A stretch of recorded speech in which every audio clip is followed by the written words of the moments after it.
Good everyone. So today we want to deal with expansion of brackets. How do we expand brackets? This might look so simple, but if you are not careful with it, you might mix it up with little mistake. Now, if you want to expand a bracket, you use the value outside to multiply everything inside the bracket.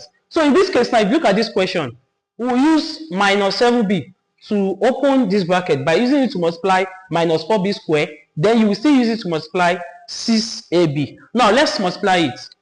Minus times minus, that will be plus, that will be invisible. 7 times 4, you have 28. You have 28. Then b times b squared.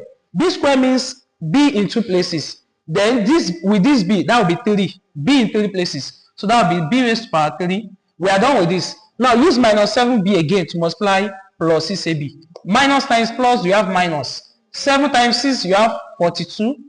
Then this a, you put it. Then b times b, that is b in 2 places, that is b squared. So this is our final answer for this. B raised to power 3 and b raised to power 2 are not the same thing. So you cannot subtract.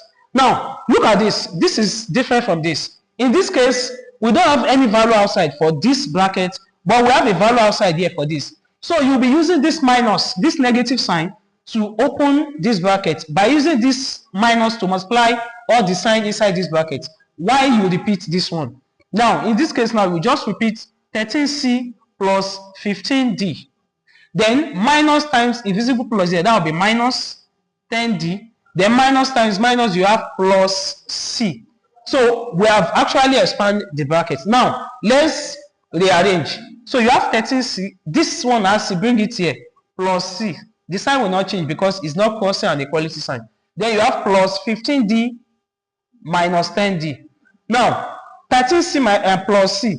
13 plus invisible one, you have 14. Then you pick one of the c.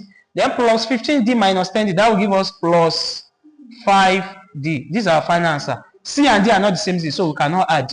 Now, if you look at this, D is different from this and this. In this case, we don't have any sign outside to open this bracket. So, we will now use this bracket to open the second bracket. You use the first bracket to open the second bracket. How do you do this? You use 13c to multiply 10d and minus c. Then use 15d to multiply 10d and minus c. So, let's split it out. So, you have 13c multiplied by everything here. That will be 10d minus c. So you use the second value here to multiply this.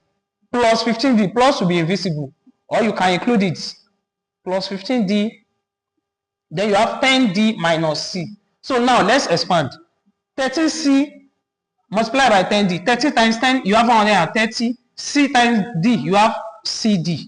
Then plus times minus, you have minus 13 times c and c. So you have 13. Then c times c, you have c square. So for this, you have 15 times 10, you have plus 150. Then d times d, you have d square. Plus times minus, you have minus 15. You have 15. 15 times invisible, that will be 15. Then d times c, you have cd. So then you rearrange 130 cd. Bring this here. Minus 15 cd. Minus 13c square plus 150 d square. So 130 minus, because they have cd, so you can do this. So you have 115 cd minus 13c square plus 150 d square. So this is our final answer. So this is how to expand this bracket, and this is how to do this, and this is how to do this. There are different approaches to this. So see you in the next lesson.